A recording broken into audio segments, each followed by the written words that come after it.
Hello, everyone. This is Valentina Arada, your project management course instructor. I hope you had a great week. I hope you had a fun weekend. First of all, great job on your weekly discussion posts. Very impressive, your discussions. Great job on your CAPM exam. Pretty good. Most of you did pretty good. So I'm not going to make any adjustments yet to this course.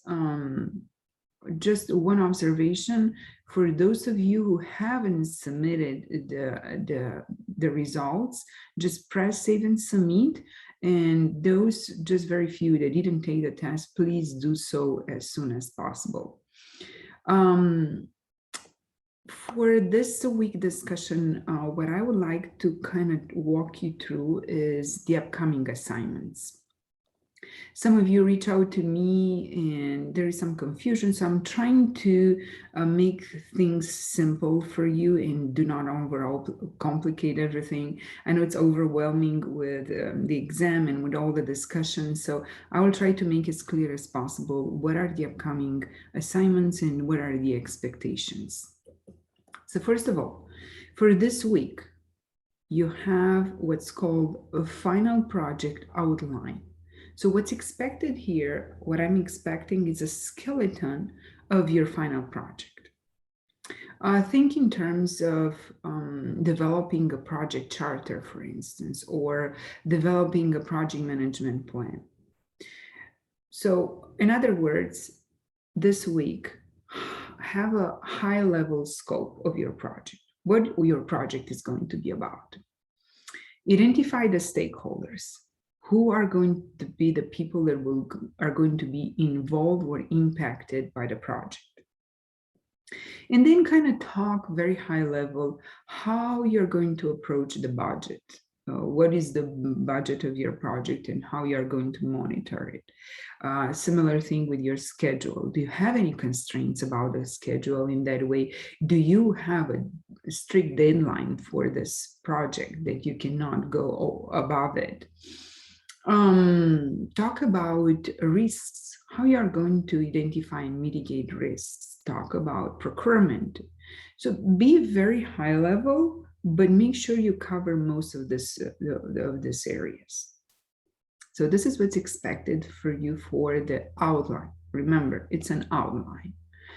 It's 2 pages, APA format, at least one reference. Okay.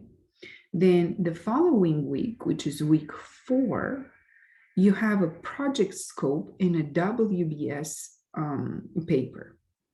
Okay. On the project scope, you can use the scope you're going to define this week and the scope you're going to have defined for the final paper. However, on here, be more thorough to what a scope is, what a scope statement is, what WBS is. Okay, and I'm going to give you a little bit more content on that next week about the scope statement, how to build the WBS, and what a scope baseline is. But long story short, what I want to emphasize here, you can use the scope that you're going to define this week, you can use it for the following week, okay? Be creative defining the scope project, whatever you feel like, but keep it in a professional setting.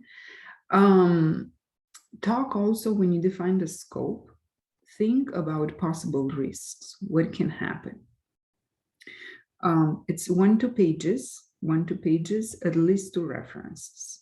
So this is week 4 about the project scope in WBS. Then on week 5, you are going to have a project example. It's a project that you've been part of. Just describe it. What was the scope? Was that a failure or a success, and why? Use your critical thinking on how that project has been managed. Again, project should be in a professional setting. It's a 1-page APA format. However, there are no references required here. I want to see your critical thinking and your understanding about how that project has been managed. Okay, this is week 5 a project example in a professional setting. Then week 7, you're going to have a PowerPoint slides of the scope defined of a project. Again, you can use the scope you have defined this week and you're going to use for the final project. So what I'm trying to say here for week 3, week 4, and week 7, and even the last project, you can use the same scope. I'm okay with that. Just avoid self-plagiarism and go discuss on related to the topic of your project. So this is going to be 5-7 slides. What I'm expecting here to see is, what is a scope statement definition, and that's where you have a reference. Some kind of references you can find about a WBS. So long story short, make sure you reference your PowerPoint slides, and in the notes, you put talking points, bullet points. I want to see of your talking points if you were to present this presentation, okay? And then the final project is due week 8, at the end of week 8.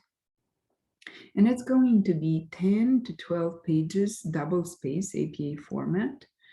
And what I want here to see adding value to the outline that you put together this week, okay? Going in details on the scope, going in details on the stakeholders, going in details about what we talk about, procurement, about risks, about how you are going to go after quality, for instance, of the delivers of a project. How are you going to close the project? What will be the implications once you close it, okay? 12 to 15 slides. Again, talk to whatever you put together on the paper to your big bullet points in the notes, talking points. It's perfectly fine for what you would talk if you were to present your PowerPoint. I think that's pretty much what I wanted to tell you about this upcoming assignments. They correlate with each other, if you want to say. They are dependent on each other, especially on the scope, and I'm okay with that, okay? Don't overthink, just keep it simple, stay very organized, and I think you will get through it. And again, I will be lecturing a little bit about the scope statement, WBS, and scope baseline next week, so you can kind of have it fresh for your week 4 assignment. Other than that, keep up the great work. All of you are doing amazing. And feel free to reach out if you have any kind of questions. Have a great week. Talk to you soon. Thank you. Bye.